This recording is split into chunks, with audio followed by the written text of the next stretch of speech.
1. You will hear a conversation between a visa officer and an applicant.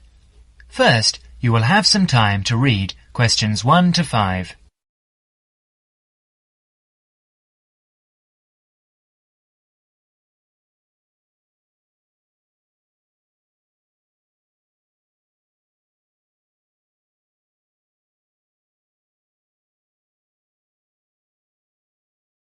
Now listen carefully and answer questions 1 to 5.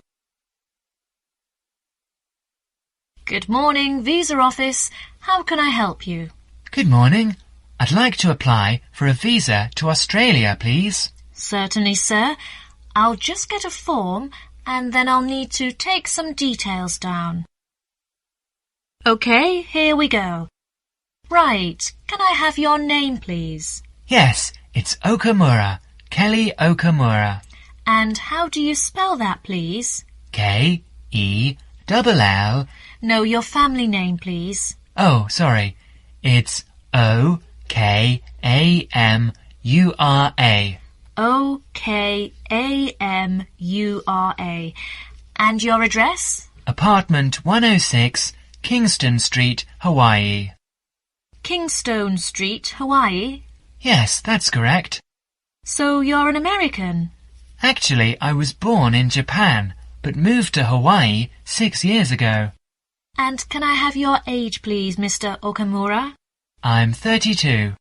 And are you married? Yes, I am. My wife's Chinese. And will your wife accompany you to Australia? Yes, she will. In fact, that's the reason we want to go. Her sister lives in Sydney. Now you will have another chance to look at questions 6 to 10.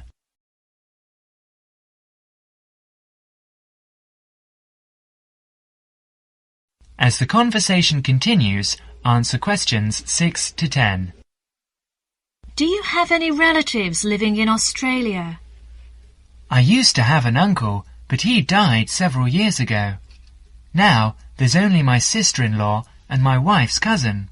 So the purpose of your trip is to visit your wife's relatives, am I correct? Well, not exactly. Mainly because I have my own trading company and I will be looking for business opportunities. Although I do want to do some travelling as well. You know, see some of the sights, that sort of thing. Although I don't intend to work in Australia. And your wife, what will she be doing? She'll be studying English. She wants a student visa. And how long do you plan to stay? About 1 year, I guess. Well, I'm afraid a standard tourist visa is only valid for 30 days. Although in your case, we can issue you with a business visa. Business visas last for 6 months, but you will be able to renew it. We can give your wife a 12-month visa, though. 6 months is okay. So what do I need to do now? Come along to the office any time during weekdays, but it must be office hours. We close at 5:30. And bring along 2 passport-size photos, and your passport, of course. Your wife will also need 2 photos.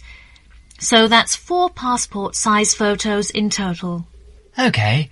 Thank you for your help. Bye. Bye. That is the end of part 1. You now have half a minute to check your answers.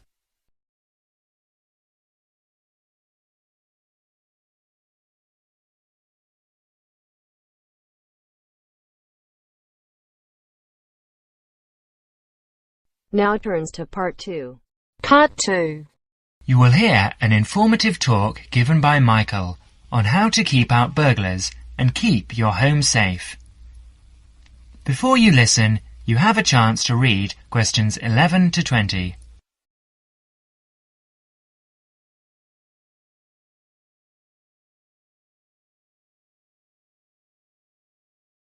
Listen to the first part of the talk carefully and answer questions 11 to 16.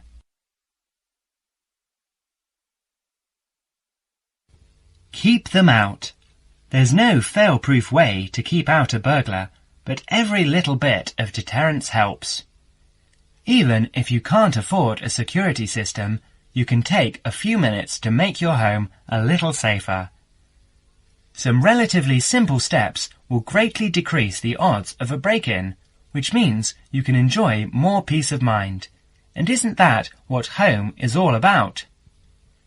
Think like a burglar. If you were one, how would you get into your home? Evaluate your home from the inside and out, day and night. You might even try a mock break-in, trying window jambs and locks on the house's perimeter. To keep out a burglar, the first thing to do is to secure the windows.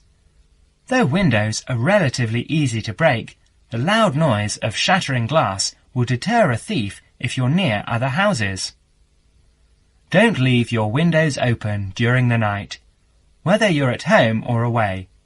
That's a common sense precaution, but a surprising number of people forget to do just that.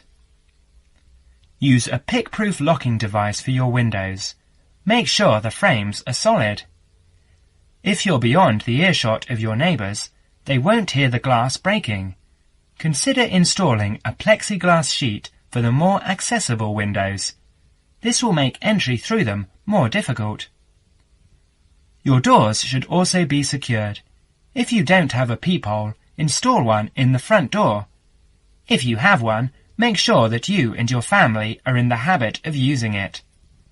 Don't open the door to anyone you don't know, especially at night. If the peephole is out of the reach of your children, keep a stepladder or stepping box by the door for them to use. If there's any glass within 2 feet of your front door lock, consider a locking device that would be out of reach if that glass is broken. Now, a few tips on how to protect your valuables. Don't leave your valuables, stereo, computer, jewellery, etc., where they can be seen from the window. If you don't want to hide everything from sight, consider blinds. Make a valuables inventory. Keep a record of your expensive and personally significant items. Not just a listing, but a photographic or videotape record if possible. Store this inventory at another location. This is helpful for both the police and the insurance agency to identify the stolen goods. Use an engraving pen to mark these items with some kind of personal identifying information, such as your initials, in an inconspicuous place. This also helps record your possessions in case of any other mishap, such as fire or flood. Now, you will have another chance to look at questions 17 to 20.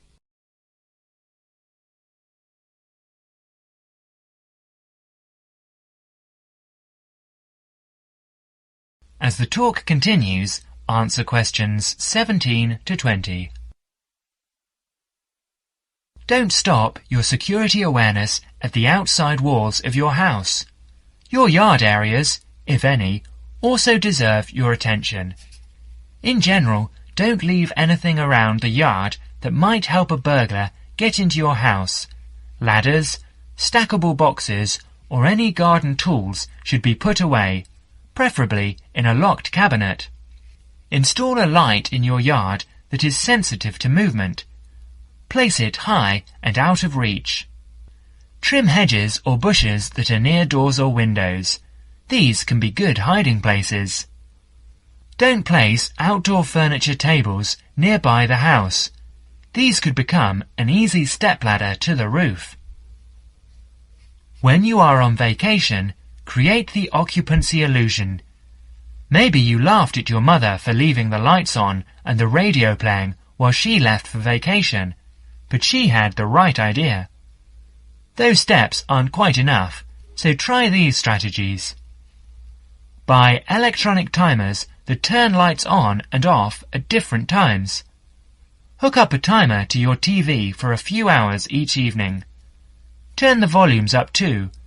Not enough to annoy the neighbours, just enough that a lurker at the windowsill couldn't miss hearing it.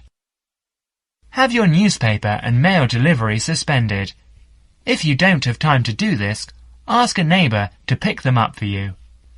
Ask a neighbour to park in your driveway or parking place. Think about having someone house-sit your home. If he's a relative or friend, he may cost you no more than the contents of your refrigerator. You can also find professional house-sitters or house-sitting services that find someone to stay while you're away. Leave your shades as they are normally, or at least don't close up every one. One sign of a vacant house is closed shades during the day. Lock your garage door with a padlock. That is the end of part 2. You now have half a minute to check your answers.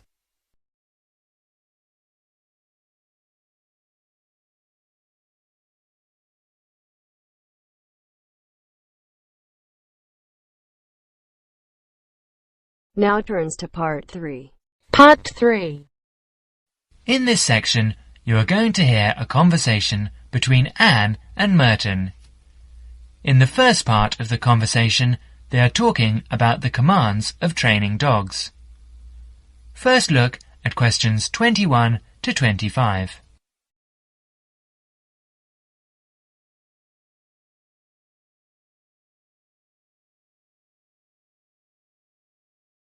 Now listen carefully and answer questions 21 to 25. So, that research paper we have to do next is the one about different styles of training dogs. How do you think you'll approach writing it? You know, I've been thinking about it, and I feel that the best way to write it is to divide the paper into 2 main parts. In the first part, would be analysing some examples of each style of training dogs. Right. First, what the styles are. After that, we can talk about how each style can be used so that the dogs learn something different from each one. Indeed. Maybe we could draw a chart and compare examples of each style of training, one at a time. So, the different kinds of training would be simple obedience training. There you would have things like teaching them to sit or stay in one place, and so on. Right. So included here would be simple audio commands, like speak. Yes, basic commands are just spoken words, aren't they? And then there would be the more guard-oriented training, where the dogs are trained to know a specific place well.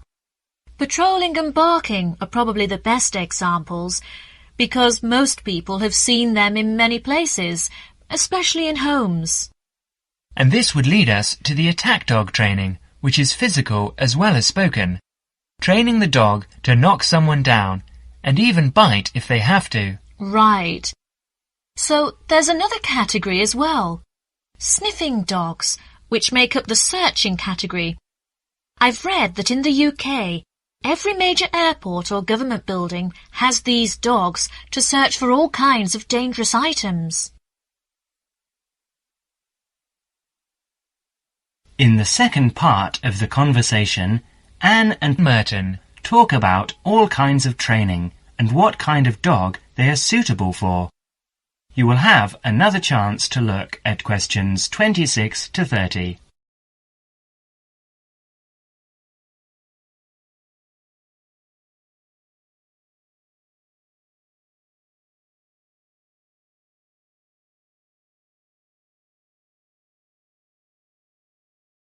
Listen carefully and answer questions 26 to 30. I can believe that. Well, we have a good list to build on. We're finally getting started now, so let's try to figure out when each type of dog training should be used. I guess we can start by trying to figure out the best situation for each type of dog training. What do you mean? What I mean is whether each type of training should be used with different kinds of dogs. We could use basic obedience training, for example, and ask whether it's more useful for a small dog, a medium-sized dog, and so on. In this case, I'd say obedience training is best with small dogs because they tend to get excited easily, and this will help keep them out of trouble. Okay, that makes sense. Then, let's look at physical training. Even though some people think it's ideal for every breed of dog, I think it's better suited to the larger kinds. Small dogs usually just aren't smart enough to understand the physical commands, and they can even get hurt from them. The specialized sniffing training is the same. I think it's better with the more intelligent breeds of dogs, and it's hardly ever useful with really small dogs. Attack training, however, can be useful for every kind of large dog, as long as the dog is treated well and given a lot of attention and care. All right. And what about guard training? Barking is an ideal way for small dogs to guard a home. I know they aren't big enough to stop a person, but making some noise is often all a dog needs to do. Other kinds of guard training, like biting, though, are different. I'd always plan to teach that to a smart dog, giving them a chance to use their brains and defend their homes. I'd have to agree. Trainers often just teach large dogs to bark at a person when they think something isn't right. But if the dogs know how to use physical skills in a bad situation, they could save their owner's life someday. Yes.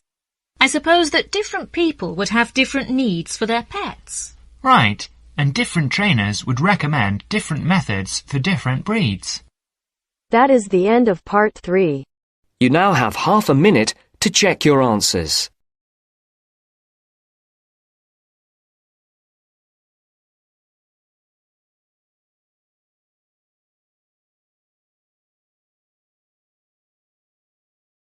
Now turns to part 4. Part 4. In this section, you will hear a lecture given by Dr. Jesperson about children's language acquisition. First, you will have some time to look at questions 31 to 40.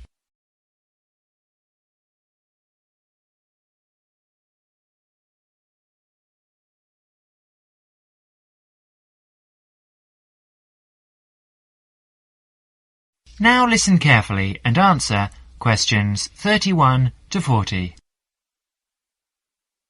Today, in our series of lectures on human language, we are going to be looking at the way in which children acquire language.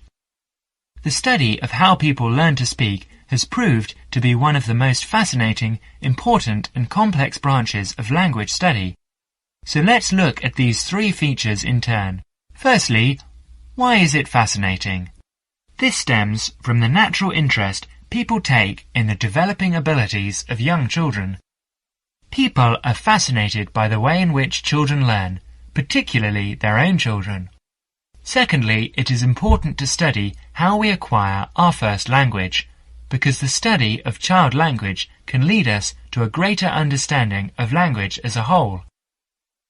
The third point is that it's a complex study, and this is because of the enormous difficulties that are encountered by researchers as soon as they attempt to explain language development, especially in the very young child. In today's lecture, we will cover a number of topics. We will start by talking about research methods.